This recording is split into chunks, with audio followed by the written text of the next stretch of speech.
Welcome to China Horse Business, the one and only podcast focusing on the booming horse market in China, bringing to you by two experts of Chinese equine industry, Zoe King and Jojo Wang from Shanghai and Hong Kong, introducing China to the world.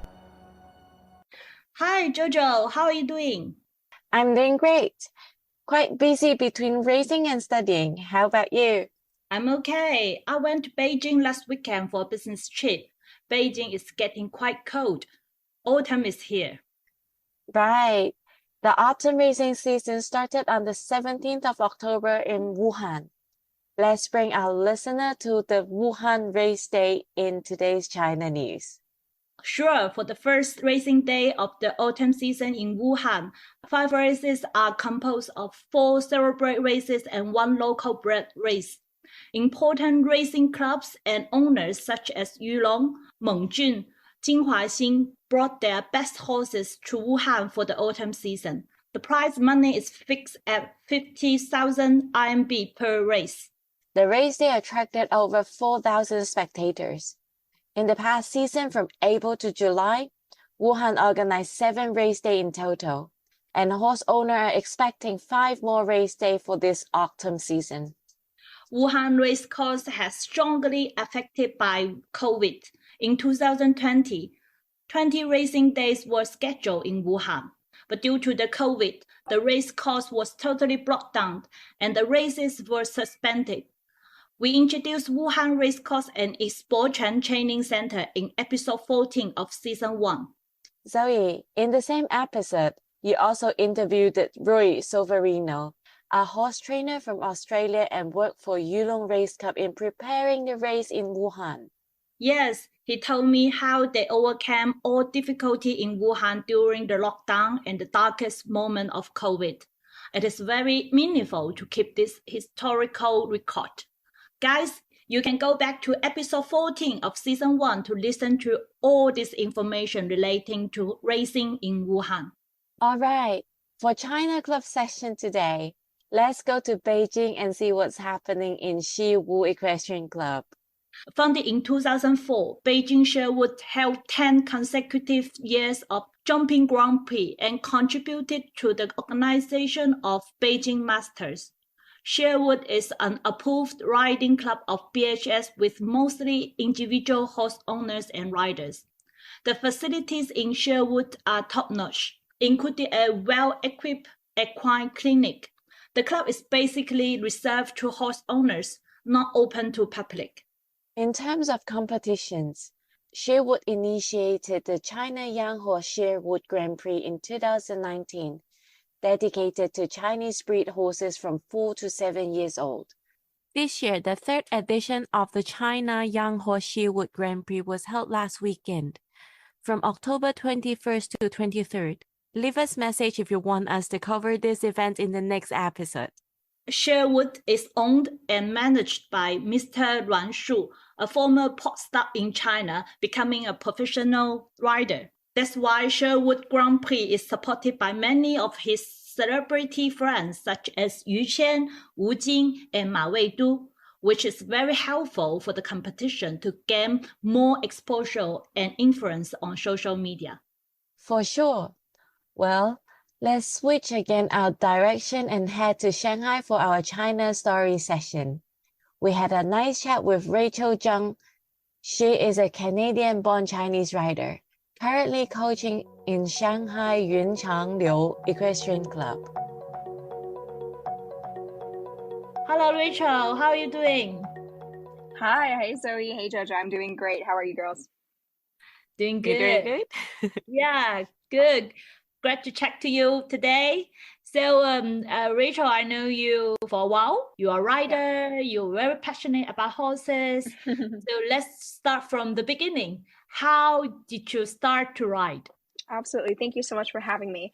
So my name is Rachel, and I was born and raised in a small town in Canada, on the West Coast, and I moved to Shanghai at about 2015. And I started riding in Canada, and I grew up in a town where there were a lot of horse girls. So I don't know if you've seen online, there's like the new kind of trend is like horse girls. That's kind of a thing now. And horse girls are, you know, those girls who grow up crazy about horses. They love horses. All they want to do is talk about horses, and they doodle horses on all their notebooks. So that was definitely me. And I started riding quite young because I think I went to a friend's birthday party, and then I saw horses, and my mind was like, wow, I want to ride horses, and I want to be around horses, and I loved animals, but it was really, I mean, I fell in love with riding. And so I got into the saddle, and then I looked at my mom and dad, and I said, I want to do this. This is it. And then they both looked at each other, they sighed, and then they checked their bank accounts, and they sighed again. And they hoped and begged while I was on that pony that I would not choose riding.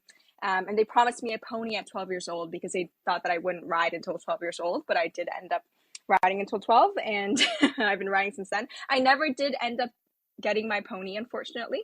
But that's how I started to ride. And I think I started it as a hobby when I was quite young, but then it became something that I wanted to be a lot better at. So then I started doing the competitions in Canada, and that was a lot of fun. So it started there, and it hasn't stopped since. Yeah. So when you came to China, place, country, which is different, totally different from where you grew up in Canada, in terms of horse culture and riding practice. Why and how you immerse yourself and find your way to ride again in China? Right. So that was actually a really difficult journey for me. And when I first came to China in 2015, I was a student here. I was in 7th or 8th grade. And I knew that I wanted to ride horses. And the first thing that I noticed was that the barns were a lot farther away. So I lived about 15 minutes drive from my barn in Canada, which is already not an extremely close distance. That's actually in Canada, 15-minute drive is pretty far. But in China, I lived in Puxi in Shanghai, and the barn was in Pudong. So that's like a 1-hour drive. So in my mind, that was crazy. And the next thing was the price. It was a lot more expensive to ride in China. And so, but my parents wanted to support me riding, which I really appreciate. And I did ride at my first club that I went to. It was very different. It did not look like a barn in Canada, because the barn that I rode at in Canada, that I basically grew up in, was massive. It was huge. The barn itself was super large, but beyond that, there were huge grass fields everywhere. Everywhere. There were paddocks, massive paddocks for the horses. There were like grass fields where you could jump in, but there were just grass fields in general. There was so much space. But in China, there was a lot of concrete. Everything looked very gray, and that was very odd to me. And knowing Shanghai more, it makes sense, because Shanghai is such a saturated city. And it's hard to have, those grasslands. And I totally understand why the barns are so far now, because you need to have that space for the horses. So that was very interesting for me. And the other thing was, the entire culture of riding was really different. So when I started riding, and I was a tiny, tiny human being, I was about 6 years old, 5, 6 years old. And, they taught me how to tack up the horse on my own. And by the 4th or maybe 5th riding lesson, I could tack up my pony all on my own. I rode a small pony, so I could get the saddle up on my own, and I did everything on my own. And that's how I did it. So I would get to the barn an hour early. An hour is way too long, but I got there an hour early. I would brush all the horses. If I need to feed them, I would feed them, and then I would give them water, and then I would take my time to brush them, and then tack them up and go ride. And then after I rode, maybe for like a 40-minute lesson, I would, come off the horse, untack the horse, give the horse a bath if needed, brush the horse, again, feed them, muck the stalls, whatever it was. But in China, I got to the barn. They had a horse all ready for me in the middle of the arena. And the trainer was standing in the middle of the arena, had all the tack on, and I got on, I rode, and after about 45 minutes I got off, and then the trainer left with the horse, and I was kind of standing there like, oh my god, what do I do now?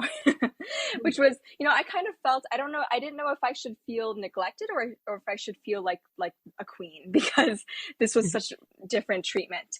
So now, over just a couple of months ago, I was super fortunate to have met you, Zoe, and he connected me with a barn that needed a trainer called YCL in Shanghai. And now I've been riding there and teaching there for the past couple of months.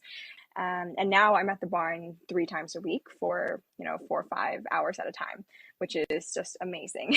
So can you tell our audience a little bit more about the coaching routine in your club, and what do you do in lessons in the China Equestrian Club? Like, do you do one-on-one riding lessons, or do you do group lessons, or how does it different from Canada?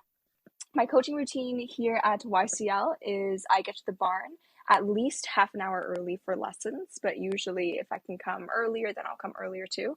And because we are a pretty small barn, we have 14 horses and our team isn't massive. We have 4 Chinese trainers, and then we have, I guess now we have around 4 or 5 foreign coaches, including myself. So I get to the barn, and the first thing I do, I think, is I just check around for things immediately that need to be done. Sometimes this is things like filling up hay bales. That's always super important. Or if some of the horses need water, then you water the horses. Or if there's poop around the barn, because horses poop, then you pick up the poop, right? So things like that as a precursor. And then my students, I try to have them come at least 15 minutes early so they can help tack up their own horses. I mainly teach one-on-one lessons, and that's mainly actually the culture in China, I would say, is these private lessons one-on-one. And so my students will come in and I'll groom the horses with them, or teach them how to groom the horses, make sure they know how to do it, make sure they know what they're doing. They'll tack up the horses on their own as well and get everything ready. Then after that, we start riding. So we'll go into the indoor arena or the outdoor arena. In lessons, it depends on the level of the riders, but usually I go with novice or intermediate level riders. So some of them are still on the lunge and some of them are just coming off the lunge. Yeah, and then we can have a lot of fun on the lunge as well with doing things like riding without stirrups, or riding with hands up in the air, which is, it's just great to give them a feeling of the horse. And then after that, they can ride a little bit on their own, and they can learn how to control the horses, steer the horses. And, I always like to end classes on a fun note as well. So sometimes that's a little bit of bareback, and the students all love bareback, and that's a lot of fun. So that's mainly what my one-on-one lessons look like. Cool. And among our listeners, there are many riders as yourself or coaches living overseas now that can be very interesting in having the same opportunity as yourself to maybe coach to ride in China. They may be a little bit feared of the unknown, or they can be concerned about the culture or language barriers. What's your experience, and what's your tips and advice for them? Right. So I totally understand that. And, I also, entering this new environment, it was a little bit intimidating for me too. And I'm speaking from someone who speaks Chinese and it was a little bit intimidating. But to be honest, at the end of the day, if you love horses, then there's very little that can go wrong, that you can do wrong, right? If you love the horses, it's a matter of communicating with everyone. And in the horse world, everyone has a different opinion, and it's hard to say that one opinion is absolutely wrong. Discussions and these communication, these points of communication are all really good for us because it helps us learn more about the horses, and we're all coming at a perspective of let's do what's best for our horses and our riders. So a lot of open communication always with anyone and everyone, and always having that mindset of I want to learn, and gaining new knowledge from different people. I mean, our coaches are phenomenal. We have one German, she's kind of like a head coach for us, and she's been riding for so long. She has so much experience, and she's also still learning, and she learns from all the Chinese trainers too. And if I may say one last point as well, I think just in China, sometimes there's this, or correct me if I'm wrong, but sometimes I get this impression of, Chinese riders are not good riders because of, X, Y, and Z, or, there's this different culture of riding, which means that the students are all different and the learning style is different. If you want to create this environment where horsemanship and horse welfare is different, and the students care about the horses, and they know so much about the horses, and they love them, and they want to work with them and not, against them, then we're the ones who get to do that as the teachers, as the trainers. And I think that's probably the most rewarding part of training for me as a horse lover, as someone who loves horses. As you said, it's very interesting and important for to have foreign experts like yourself to be part of the improvement and development of Chinese equestrian communities. So because of you and thanks to you, your contributions, we make the industry grow better and more healthier, For sure. So I think it's a teamwork, a cooperation between China and the rest of the world. Exactly. You're absolutely right. I mean, it's such a new industry in China, so we are the ones who get to shape it and get to change it. We're at this very unique position, and it's amazing. So, and I love what you guys are doing as well. So this is exactly what we need. Cool.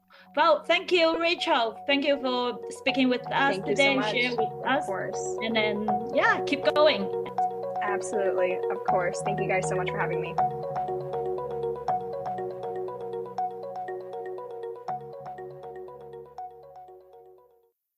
It is very interesting what Rachel shared as her work as a coach in a Chinese club. In fact, many equestrian clubs in China are looking for foreign riders and coaches for part-time or full-time positions. Absolutely. We receive plenty demands like this.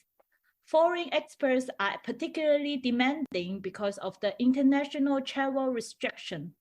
So if you have friends who are currently in China and they're riders or coaches, please let us know.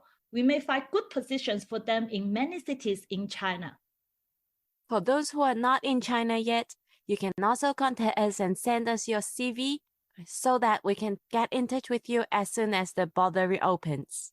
Yep, you will be on the top of our contact list. So please write to us at contact@wonder-horse.com with your CV and all kinds of information. All right. We will see you again next Monday on China Horse Business. Please leave us comments on Apple Podcasts, Spotify, or anywhere you can find us. If you like our show, please help us to recommend it to your friends and colleagues. See you next week. This podcast is co-hosted by Zoe King and Jojo Wang, powered by Wonder Horse, a business solution provider focusing on Chinese equine market and a bespoke equine community in China. In addition to this weekly podcast, we launch a monthly webinar called China Horse Business Live. The objective is to connect international stakeholders with Chinese decision makers. 4 to 5 speakers will introduce their activity, products, surveys, and any other topics related to the equine industry within 10 minutes in English. This webinar is open to all Chinese audience, especially targeting equestrian clubs owner, professionals, rider, officials, and suppliers. This is a perfect opportunity for you to introduce your brand, products, and services to real Chinese audience and interact with them. You may find your partner, distributor, or clients in these webinars. If you are interested in making a speech in the webinar, please subscribe to our annual package, Business Pass, which will allow you to speak once per semester in the webinar, along with many other premium benefits. A lower cost annual package, Connect Plus, is also available with some useful benefits. Please check them out on our website, www.wonder-horse.com/podcast, and in the show note of this podcast.